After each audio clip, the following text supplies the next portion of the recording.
a plan that a guy named Tom Ferry created. He's like the #1 sales coach, like online and whatnot. Has a huge YouTube following, and a lot of the principles are based on the $1 Million Real Estate Agent, which is written by Gary Keller from Keller Williams. And basically, it's just a way to kind of set a goal for yourself and know that it's going to take this many conversations, this many calls, texts, emails to each day or each week to get to this goal. And the way that's done is essentially, obviously, you take your revenue minus expenses, get your profit, so you can set your profit goal, and then back into the gross commission income that you need to do to get that profit. So there's a section in there that you can track all of your expenses from last year, and then also budget for expenses for this year. And obviously, if you want to increase sales, you might want to put some additional expenses for marketing and whatnot. So there's a section in there to kind of go over what you did last year and then budget for this year.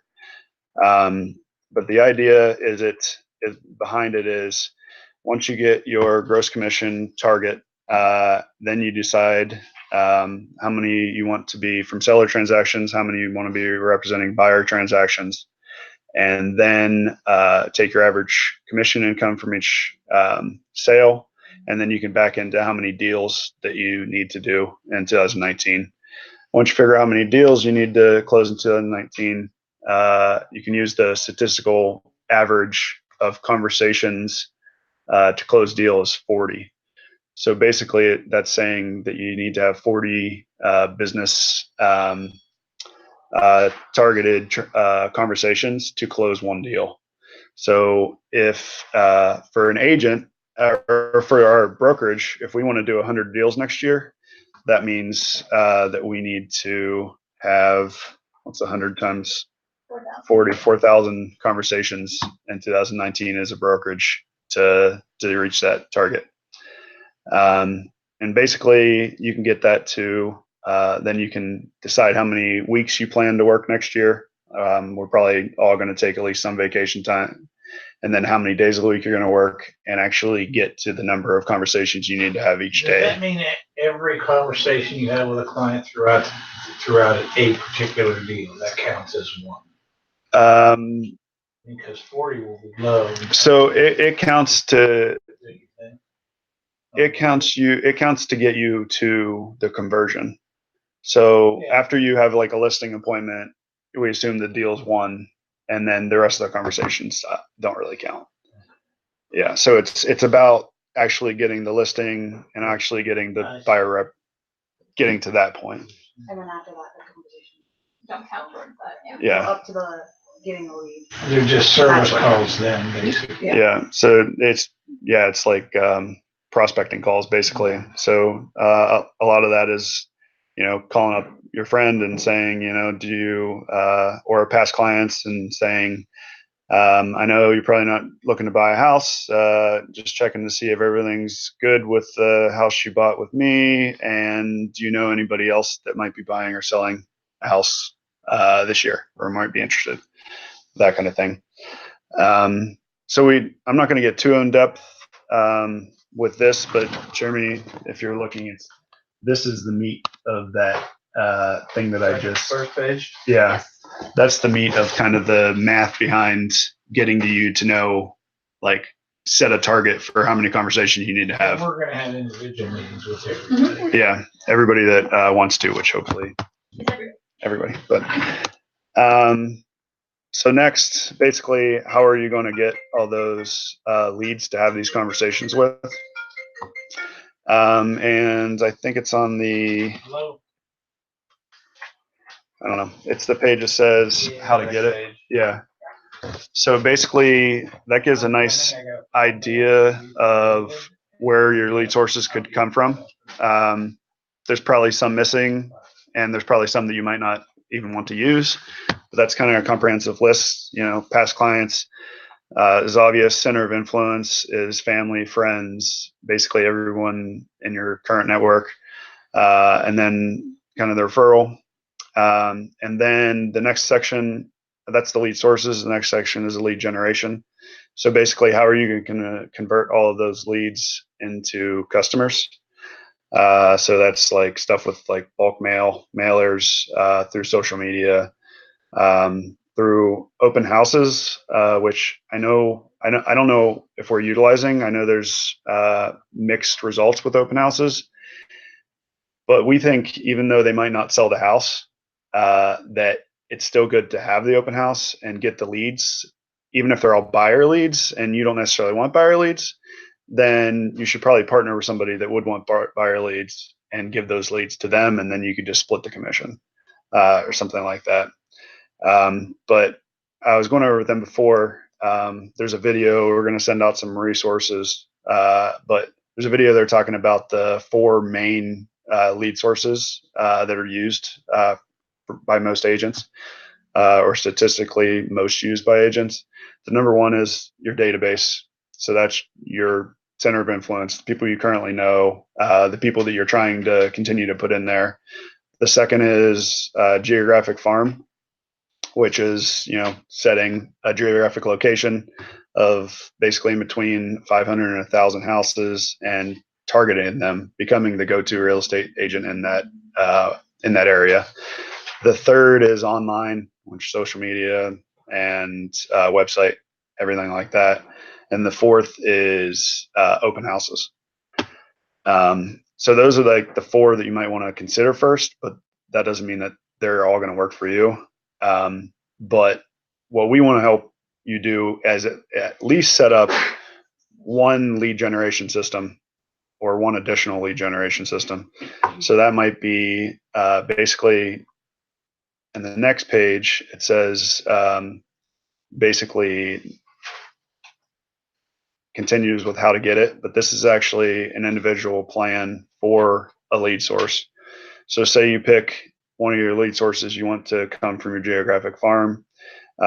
You list what geographic farm it is, how many residents, and how specifically you're going to market to that geographic farm. So whether it's open houses, bulk mailers, Facebook ads that we can help you generate, and we can actually dial them into that exact geographic farm, all the ads, so you're not wasting money on all of Ohio when you really just want to target Old Farm Village. And then also planning on how you're going to network with that geographic farm. And that's things like community events, joining associations, going to meetings in the area, being involved with sports teams, things like that in the area. And then also the prospect plan, that's more like targeted marketing, or that's basically prospecting. So you call somebody, like I said, and ask them if they know anybody in the area that's looking. You can also do some stuff through Zillow and whatnot. And I don't know how successful door knocking. That's what I was just about to. Yeah. Do people literally go door to door and knock? There are definitely people that do that. Totally do it, but. It's obviously. I Yeah. Or it's just like my neighborhood. Well, I don't think that would be received very well. No. And I think a lot of neighborhoods now are in solicitation neighborhoods, so you have to be careful about those kinds of things. I would not go about it anyways. I didn't think it was a real thing. Yeah. So anyways, Off on your. the idea on the lead generation system is you pick a lead source, you write the plan to how you're going to generate those leads or qualify those leads. And basically qualifying them means that they're looking to buy or sell a house in the next 6 months, probably, that they have the budget for it, or they have financing put in place, that they're the decision maker, that they're actually the one in the household that is going to make the decision, or that could be 2 people in the household. But the last one's the time frame works out, so that's 6 months. So basically, pick a lead source, pick how you're going to target those leads and generate those into qualified leads. And then once they become qualified leads, how you're going to convert them into actually listing with you or going on tour with you. The lead conversion on that page, that's the that is where the 40 conversations come from. So there's a text messages, phone calls, emails, video messages, voicemails, in-person meetings, social media, personal note, chat box, drop by. So the lead conversion is really where the 40 conversations come from.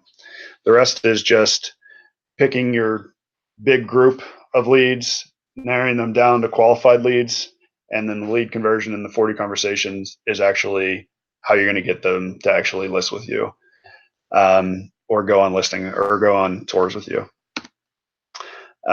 That's really the bulk of everything. All the rest of it is more about planning your day.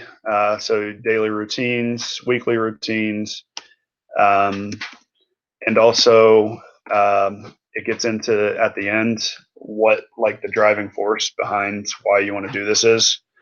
So maybe why is because you want to pay all your personal obvious. Maybe why is because you want to go on vacations for a month out of the year. And then also like